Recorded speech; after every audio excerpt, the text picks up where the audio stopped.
Bună ziua, dragii mei! Sunt la Tarotela cu o nouă etalare pentru cei cu soare, lună, Venus, ascendent în balanță. Uite că am adus acum și medalionul pe care l-am cumpărat de curând dintr-un tăr de vechituri.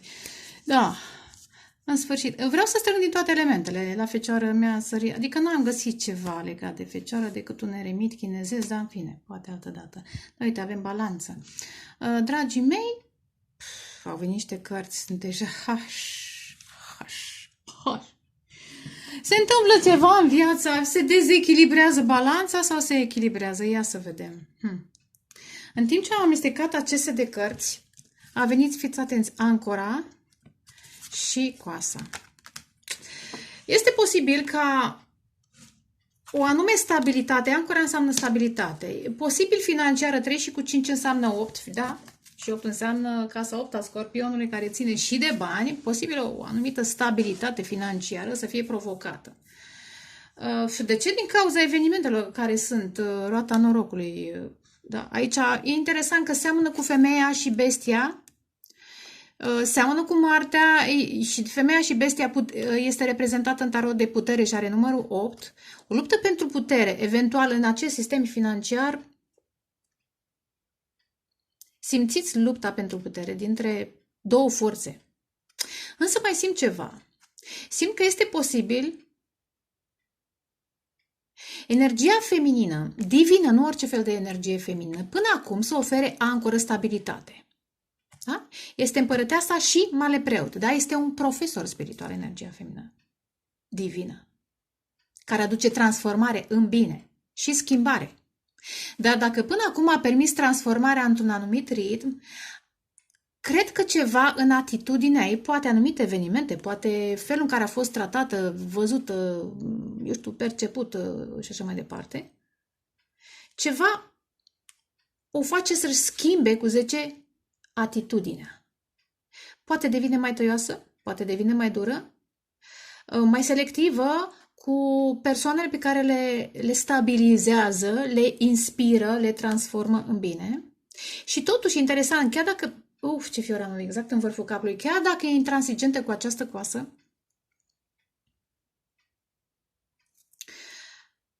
este, am zis și selectivă, își permite alianțe.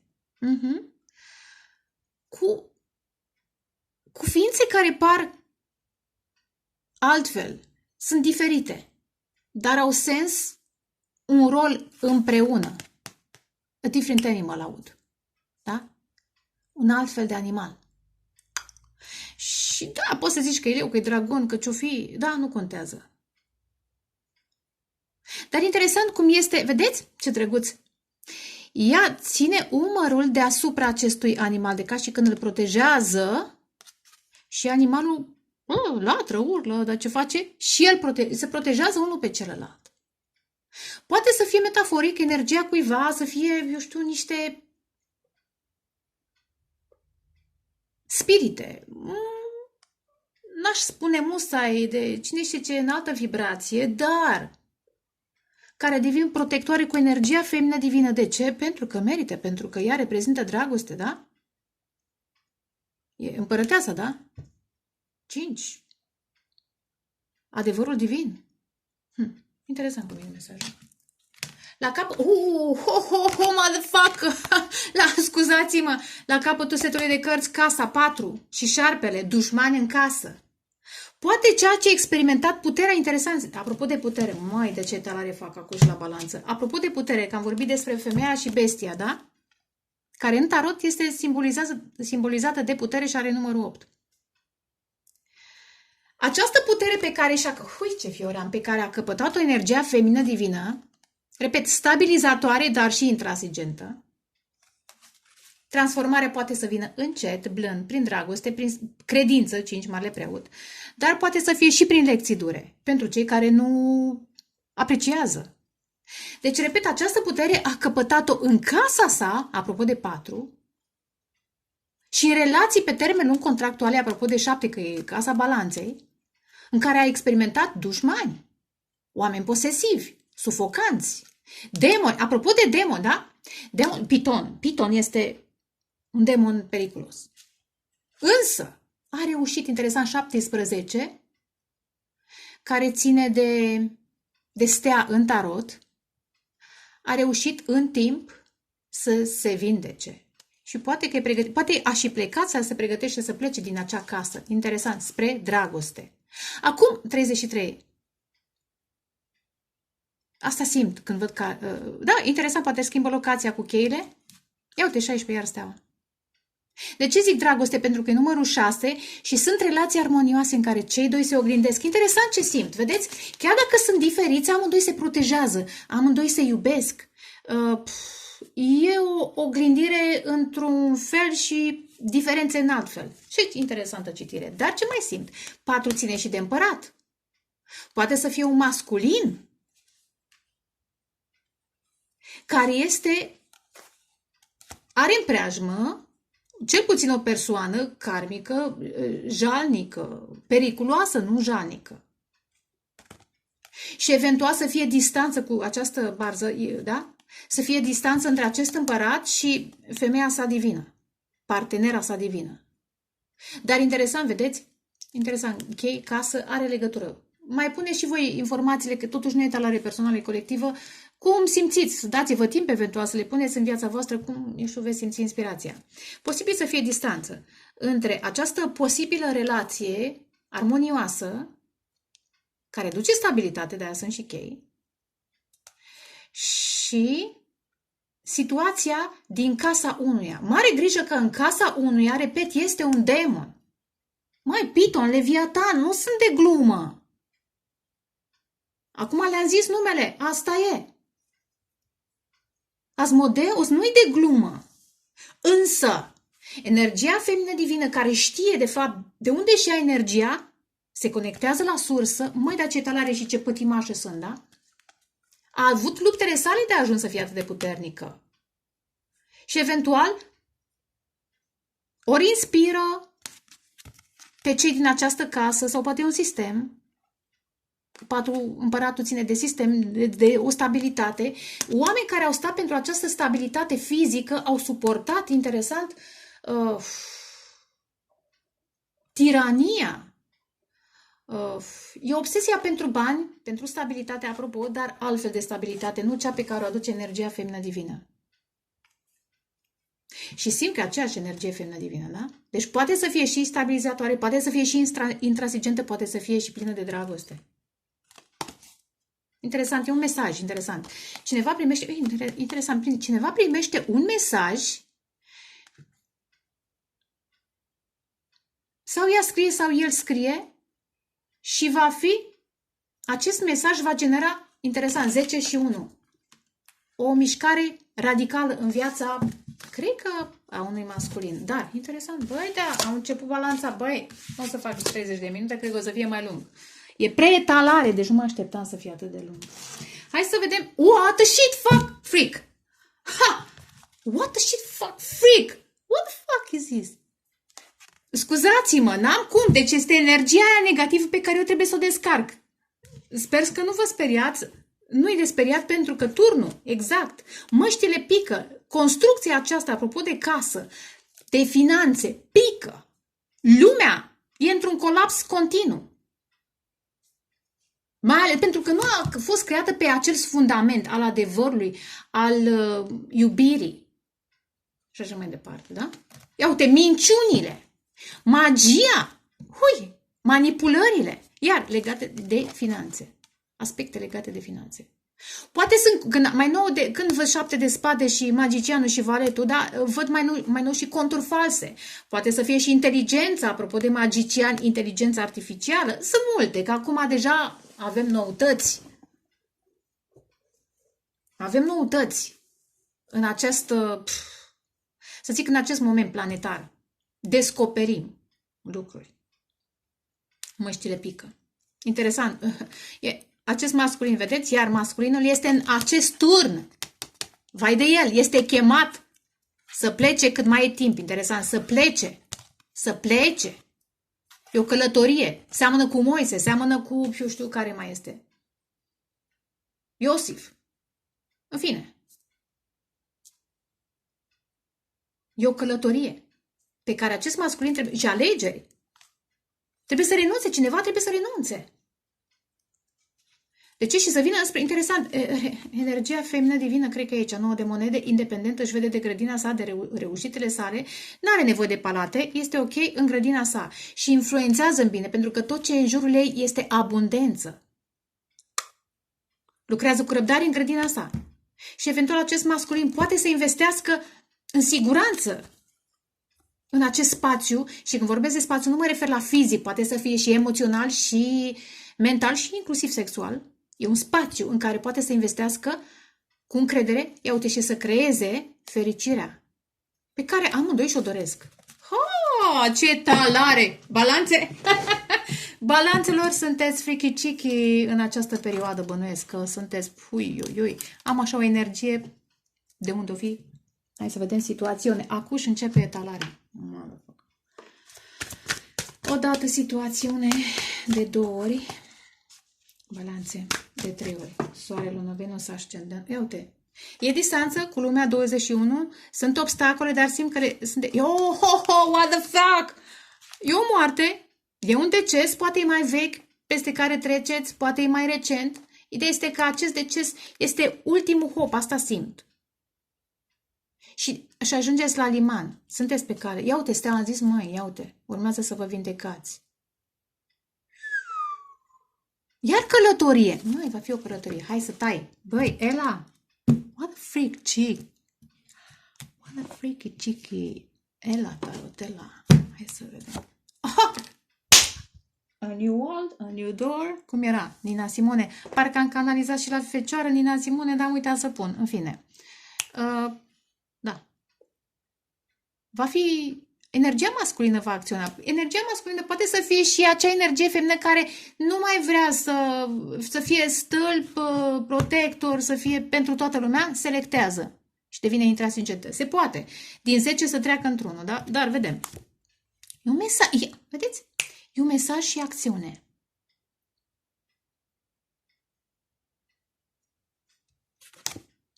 Hai, ce frumos o treabă. Trebuia să fie doar 2 cărți. O las asta așa. Deci... Interesant, vedeți? 2 oameni. Ai spune câți diferiți, dar au sens.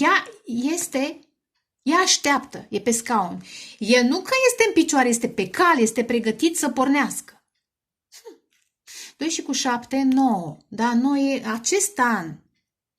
E încheiere de ciclu. 9 și 10 despre care am vorbit. 8, 9, 10. Sunt niște etape prin care ați trecut și sunteți pregătiți să vă întâlniți perechea potrivită, dacă n-ați întâlnit-o. Interesant, 2 cheie și încă a 3-a. Fiecare are o cheie, asta simt. Fiecare are o cheie la cunoaștere. De fapt, ce talare, motherfucker. Scuzați-mă. În Marele Preot avem chei și bine, nu, Marea Preoteasă nu are chei. Are altceva. În Marele Preot, da, apropo de cunoaștere, fiecare are un anume tip de cunoaștere, de experiență. Apropo de femeie și bestie, acolo era un dragon, aici apare un cal, în tarot era un leu, da, variază. E o bestioară, dar bestioara are sens. Ce frumos, să pun deoparte, da? Urmează să vă manifestați, nu știu, prin comunicare, poate o poveste scrisă, poate pe un blog, poate printr-un comentariu, printr-un text, ceva.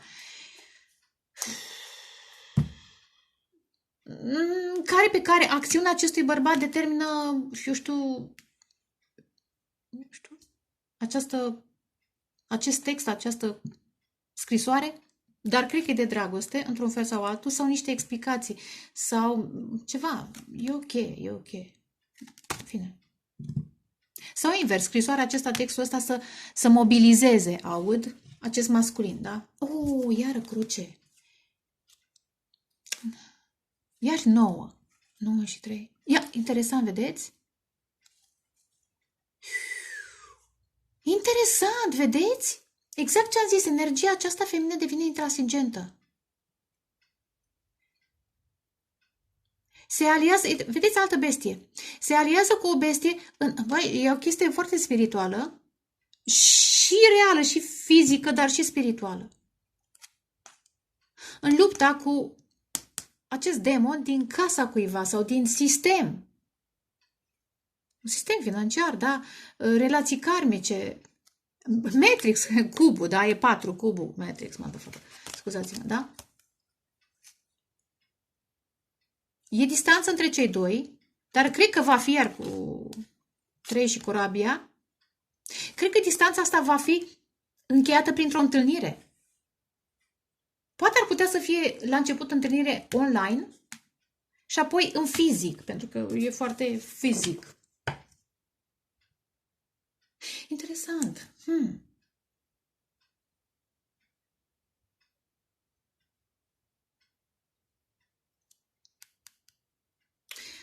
Crucile astea mi-atrag atenția, dar vedem. What a shift! What a shift!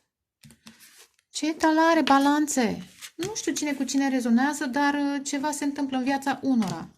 Că sunteți ascendent, că aveți soare, lună, Venus, whatever. Hai să vedem alte cărți. Soare, lună, Venus, ascendent, nord în balanță. Iulie-august. Mai face și în august, da. O dată, de 2 ori și de 3 ori și apoi tăi. Oliv, interesant, oliv. O ramură de măslin. Nu știu, un soi de pace mi-atrage atenția de asta. O, regina de bute. Interesant, energia masculină vrea să comunice, apropo de valetul de monede, da? Cu această femeie, care, iar, are autoritate, are magie, are putere, are încredere în ea.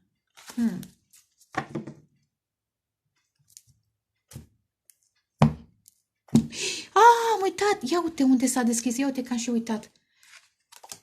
5 de cupe. Sunt niște regrete. De ce? Pentru că, probabil, energia masculină asta simt, a stat în preajma unor prieteni, a unor, poate triunghiuri amoroase, variază, prieteni, care l-au dezamăgit, care i-au adus numai suferință, inclusiv acasă, că e un dușman acasă, care poate cineva de acasă a înșelat tot timpul, este posibil și varianta asta.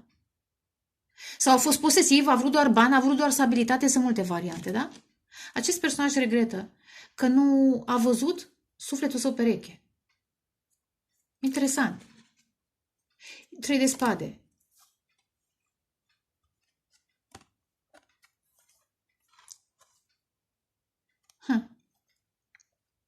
Energia divină, mai bine zis, Dumnezeu, da? Dumnezeu îndeamnă pe acest masculin, iar e calul alb. Chiar dacă e distanță cu lumea între voi, chiar dacă e distanță, chiar dacă sunt relații karmice, acest masculin simte legătura sufletească, emoțională profundă, chiar dacă poate unul e un pic mai să zic, testat de viață, mai negativ un pic, poate, sau mai puțin prelucrat, mai puțin alchimizat. Alături de sufletul său pereche se va curăța, clar. Și dacă e distanță, va fi parcursă cu 6 de bâte. Este inspirat de divinitate. Acest masculin, vedeți, iar calul alb să vină înspre energia feminină, care e interesant, iar echilibrează, apropo de balanță. Nu e obligatoriu să fiți voi aici, zodia balanței. Aici este energie feminină. Să echilibreze o situație dezamăgitoare. Dar ce mai simt? Vedeți, energia divină are 2 forme, și masculină și feminină, da? Lucrează cu amândoi ca să vă întâlniți interesant și să vindecați, să echilibrați o situație, să vindecați o situație. Hâș! Hai, mă! Ok. Deci, acuș. Acuș, las așa. Ce făcui? Nu mai știu, nu mai contează. Așa am luat așa. Eu uite, magicianul. What a shift. 3 arcane majore. This is big. Big Ben. 9 de spade. Wow. 5 de bâte. Interesant, energia feminină, am zis că a fost atacată spiritual, de-aia și-a găsit puterile. Atacată și mental, și fizic, și sexual inclusiv. Eu am zis că putere și-a găsit puterea. Dar are putere, dar are mai multă putere alături de de bestioara sa. Da?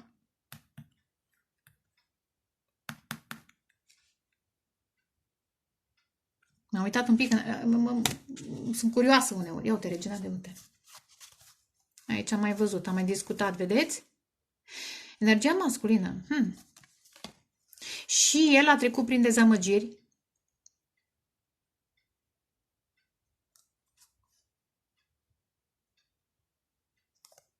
Roata norocului. Dar vedeți, sunteți chemați să vă schimbați eventual, poate chiar locația, unul dintre voi, să fiți alături. Interesant, cu eremitul am senzația că vă căutați. Și vă căutați interesant cu artistul și regele de bâte și regina de bâte. Vă căutați... asta e o carte... Și artistul poate să fie foarte spiritual. Și artistul canalizează. Nu doar eremitul, nu doar Marea Preoteasă, și artistul canalizează. Am senzația că vă căutați în vise, în... Nu ce chestie. În diferite dimensiuni. Unul poate scrie, unul poate desenează, poate, eu știu, nu văd dans, dar e o chestiune care... Iar, interesant. Poate că amândoi scrieți într-o formă sau alta și canalizați informații legate de celălalt. Dar e un soi de căutare, vedeți? Regele de bâte și regina de bâte. Am senzația că vă căutați de ceva timp. Bâșbâiți așa, încercați să primiți semnele, să vedeți semnele. Unde să mă duc? Unde îmi găsesc perechea asta? E 4, dar e altfel de 4. 4 fericit, armonios. 10 și 10.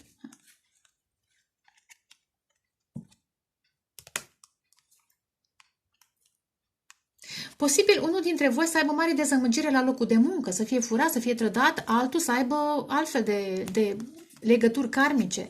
Fiecare are luptele sale, asta aud.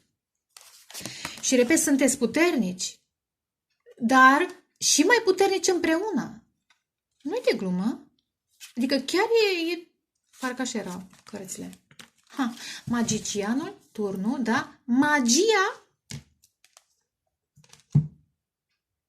Ia uite, apropo de măști. Magia colapsează. O să clarific imediat. Sau magicienii pică.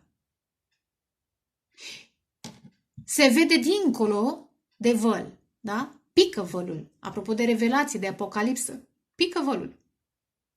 Marele manipulator este zguduit din temelie. Și oamenii care au fost sacrificați, da? Sacrificații, aleșii, vor, ia vedeți, atacați, își vor găsi puterea și eventual alianțe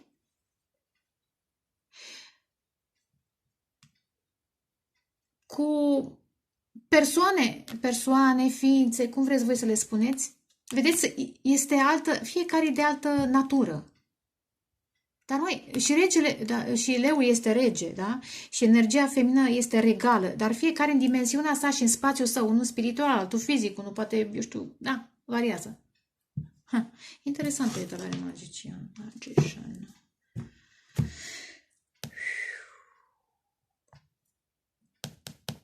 Magician. Are you crazy, mă? Da? Ia uitați. Un fost, o fostă. Relații toxice. Jezebels. Da? Mai dăm. Cum le zice? Incubus și sucubus. Da? Fiecare i-a avut pe ai săi. Și ea și el. Dar nu doar atât. Relații, căsătorii, familii toxice. Sistemul care te corupe. Pentru bani trebuie să faci cu tare, pentru stabilitate trebuie să faci cu tare. Religia veche spune că trebuie să taci din gură să suporți toanele bărbatului. Sunt multe, da? Diavolul și magician. Am zis marele manipulator. What a shift. What a shift. Sistemul financiar, da? Colaborări. Pentru bani, unii au făcut mari compromisuri, da? Însă cineva trebuie să lase în urmă, vedeți, cu 6 de bâte, să meargă înspre regina sa, regina sufletului său. Interesant că această regină are 2 cupe, da? Un vas și o cupă. Are și acces, apropo de cheile respective dați în urmă, are acces și la sufletul său și la sufletul lui. De ca și când sufletul lui e la ea. Interesant. 0. Și asta îl va face să riște. 0. Acest împărat, interesant. Am senzația că acest împărat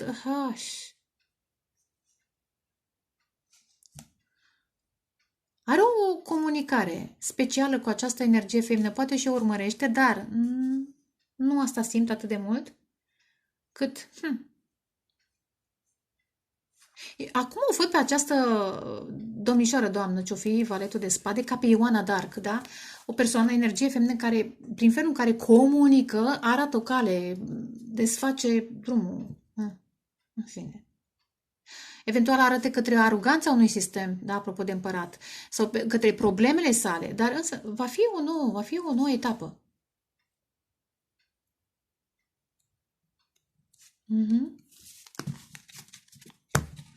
Va fi o ofertă. Acest împărat va face o ofertă, cred. Sau mai bine zis, acest masculin. Dar vedeți, e un împărat, dar nu știu cât este de divin. Ar putea să fie natura arogantă a acestui împărat care este testată, este provocată. Poate de această energie feminină, poate și de alte evenimente. Și acest împărat să înțeleagă de fapt, să facă diferența între împărăția lumii și împărăția divină. Hai, deja fac filozofie. Turnul. 6 de bâte. Ia uitați-l. Într-un mod instantaneu se hotărăște acest masculin să acționeze. S-ar putea să plece din turn, că a văzut 2 de bâte dați în urmă și 3 de bâte, să plece în ultima clipă din acel sistem corupt. Lumea. Chiar dacă e distanță, who cares? Da? Cele 2 suflete pereche se cheamă, eu asta aud. Ar putea acest personaj să fie... să fi fost într-o relație karmică și aceasta să moară. E moartă, e terminată, e... De ce? Pentru că a avut impresia că e sufletul său pereche, dar acela s-a dovedit a nu fi sufletul său pereche. Poate să fie și invers, da? Da. De obicei, aspect, da, exact, relațiile karmice. De ce zic la monede? Pentru că se fixează pe bani, nu pe suflet, nu pe misiune spirituală. Și acea relație karmică se încheie. Acel personaj se trezește, își dă seama că de fapt stai, că nu aici mi-e locul, nu lângă această parteneră, eu asta simt. Probabil că a stat mai mult decât era cazul. Din ce motive? Că a zis că e sufletul său pereche, dar nu era sufletul său karmic. Spânzuratul. Știți cum e? Că și loialitatea e bună până la un punct. Spânzuratul și 9 de cupe. Vedeți, deși 9 de cupe înseamnă împlinirea dorințelor, iar vedem un masculin care are o natură un pic cam arogantă. Ceva cât am eu, și bani, și diferite suflete la picioare, da? Dar e o schimbare de perspectivă. Vin niște, nu știu, flash-uri, niște trăsnete. Repet, și în fizic, dar și spirituale și mentale. Posibil informații. Și acest personaj își va schimba perspectiva.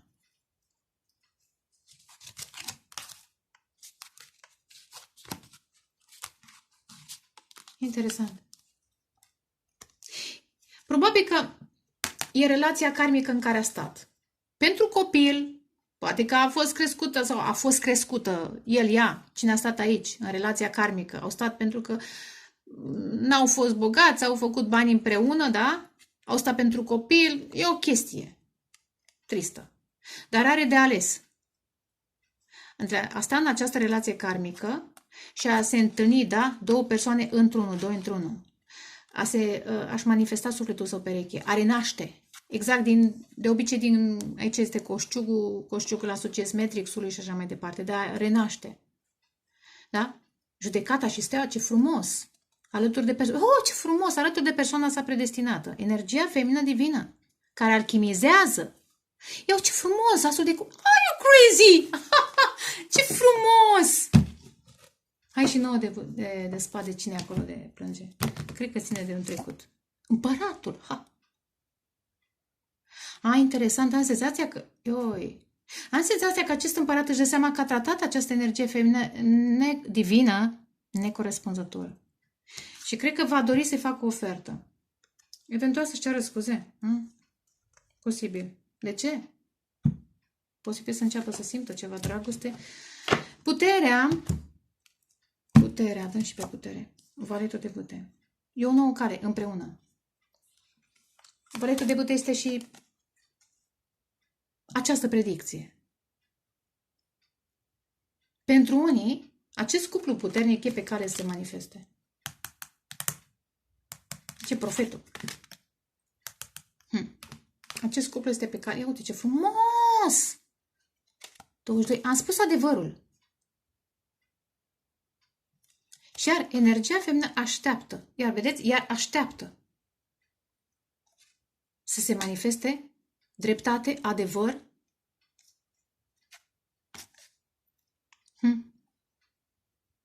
Ea manifestă în viața asta. Dar știți cum e? Era o vorbă la noi în cer, în imnul României, parcă. Unde sunt doi, puterea crește. Apropo, unde sunt doi, puterea crește. Am avut un imn frumos, nu-i așa? Wow, ce talare, balanțul. Wow! Valetul de cupe posibil. Nu știu cât vor fi scuze, va fi o exprimare un pic emoțională. O dată, de 2 ori, de 3 ori. Și a venit și soarele. Ia uite, 6 de bute, ce fain. Dacă aici pleacă singur, hotărăște trăsnet, va fi hotărârea. Ceva de genul, ia aduceți-vă voi unde vreți, că eu nu mai stau în locul ăsta, cât ar fi palatul de mare, cât ar fi, stai cum era, stai că acum canalizez un zgârie nord din New York, dați-mi o clădire de asta înaltă din America. Da? Vedeți cum pică. Nu avem nevoie de așa ceva. Repet, probabil să plece în ultima clipă. Da, să renunțe la responsabilități și să-și păstreze această energie specială pentru acest cuplu. Ia uite, iar, vedeți, spânzurată. Energia feminină îl activează, îl ajută să, vedeți, iar, apropo, îl ajută să vadă lucrurile altfel. Să vadă unde este legat, are impresia că are putere, dar e de fapt legat.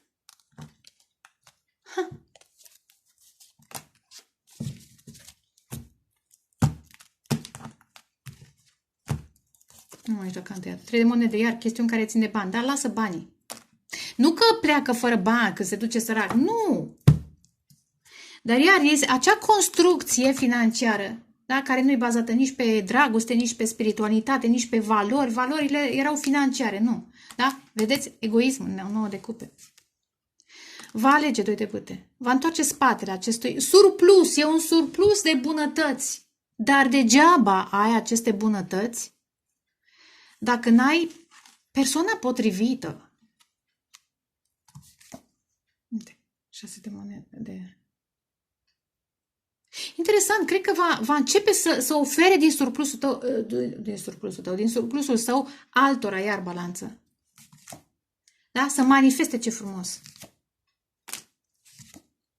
Ce frumos. Să manifeste acest cuplu divin, o nouă relație. Va trebui să se ducă înspre ea, să cucerească. Nu e chiar așa simplu. Ia uite, asul de monede, ce frumos. Va fi. Nu știu exact în cât timp. Da? Veți bucura? Vă veți bucura. Și acest masculin, dar trebuie să se lupte mai. Păi nu se poate. Adică, fericirea nu pică așa. Acest masculin s-a obișnuit ca toată lumea să-i pună pe tavă. Domnul, vă rog frumos, domnul împărat, dar vă rog frumos, nu vreți să luați de la mine niște struguri? Sau nu vreți, pot să fiu un pic dirty? Nu vreți să vă culcați cu mine, dar de ce? Pardon? Nu. Deci sunt și femei care se oferă pe tavă. Scuzați-mi de paranteză. Sunt și femei care se oferă pe tavă. Eu nu le înțeleg. Dar sunt convinsă că acest masculin este sătul. Să împartă din bogăția asta cu oameni de ăștia. Iar să zic, pupind cu... Știți voi de care pupi. De care pupici. De care pupici. Oameni care n-au verticalitate. Nu e mai bine să stea lângă o persoană puternică? Interesant, balanțelor. Aștept să-mi confirmația. Un mesaj odată, de 2 ori, de 3 ori.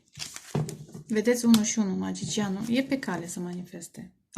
Vedeți că nu sunteți împreună. Acționați ca și când partenerul este împreună. Că ai pe cineva în viață sau că nu, acționează de ca și când ești deja împreună. E o chestiune, demonstrează dragoste. Iar calul alb, ce frumos! Și iar parteneriatul, energia feminină și bestioara. Alege dragostea, ce frumos! Da, vedeți? Alege dragostea și renunță la minciuni, la Jezebels, la magicieni, la ce mai e, demoni. Nu are rost să le mai zic. Am zis la început, e suficient cât am pronunțat. Sunt mai mulți, dar nu vrem mai mult, da? Incubuși și sucubuși, da? Nu vreți așa ceva. Alea sunt dorințe de tinerețe. Sau trebuie să fii tare atacat să zic, nu e de judecat, pentru că e greu să reziști. Nu zice nimeni că e ușor. Like attracts like, ce frumos. Interesant am senzația că aici multiplicați. If you long for more love, be more loving. Ai răbdare, că sunt traume din copilărie. Poate cineva are nevoie de valida. Unul dintre voi, nu cred că e energia feminină, cred că e energia masculină care a căutat puterea. Are niște traume din copilărie și a avut nevoie, apropo de acoliți, de trepăduși, de pionii săi, da? Vedeți? A avut nevoie de mulțime ca să se simtă validat. Vedeți? Unde mai era? E și 6 de bute. Acest masculin a avut nevoie de mulțime, de grupuri, da? Să se simtă validat, de like-uri, de... Da. Dar nu asta e esența. Trebuie să se vindece de această traumă. Acțiunile vorbesc puternic. Interesant, vedeți? Energia feminină are această putere de a influența mental, exprimă dragostea prin acțiuni.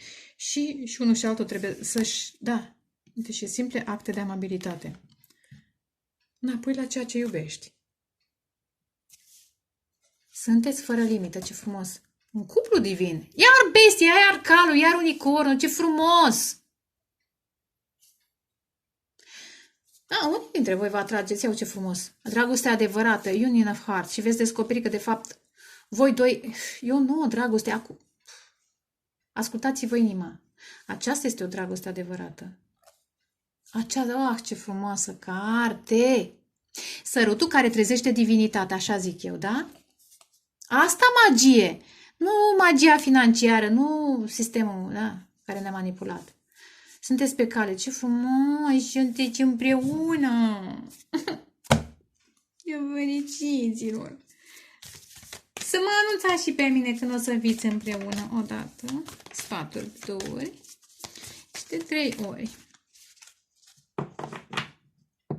Vedeți, e un portal, sunteți chemați să ieșiți din lumea veche și unul și celălalt ca să vă întâlniți în această lume, dar magic nu e diferența, hai să zic, miraculoasă, pentru că miracolul ține de divinitate, magia ține de... știți voi de cine, da?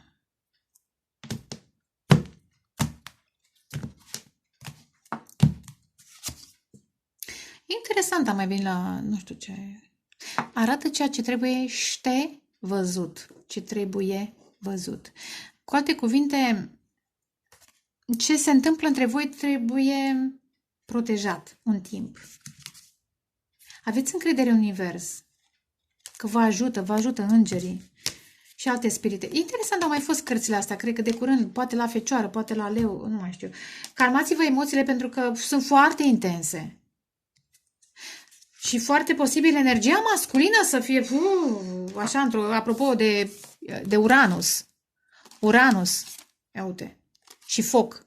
Poate are energia masculină, poate are Soare și Uranus, poate are Uranus și Marte, poate are Uranus și Venus. Aici așa simt Uranus, așa exploziv. Dar trebuie să se calmeze un pic. Interesant, energia feminină are și ea niște insecurități, dar împreună trebuie să aveți încredere, da? Împreună puteți să vorbiți interesant, împreună, wow! Acest cuplu puternic, împreună, în momentul în care ei doi vorbesc, manifestă noi ființe, noi entități, noi lumi. Ha, ce frumos! De-aia nu e ușor să fie împreună, de-aia au fost ținuți departe, dar vor fi împreună în aceste vremuri. Ce frumos! Go for it! Yes! Balanților, sper că v-a plăcut, vă doresc dragoste, pace, creștere spirituală. Ceau, ceau!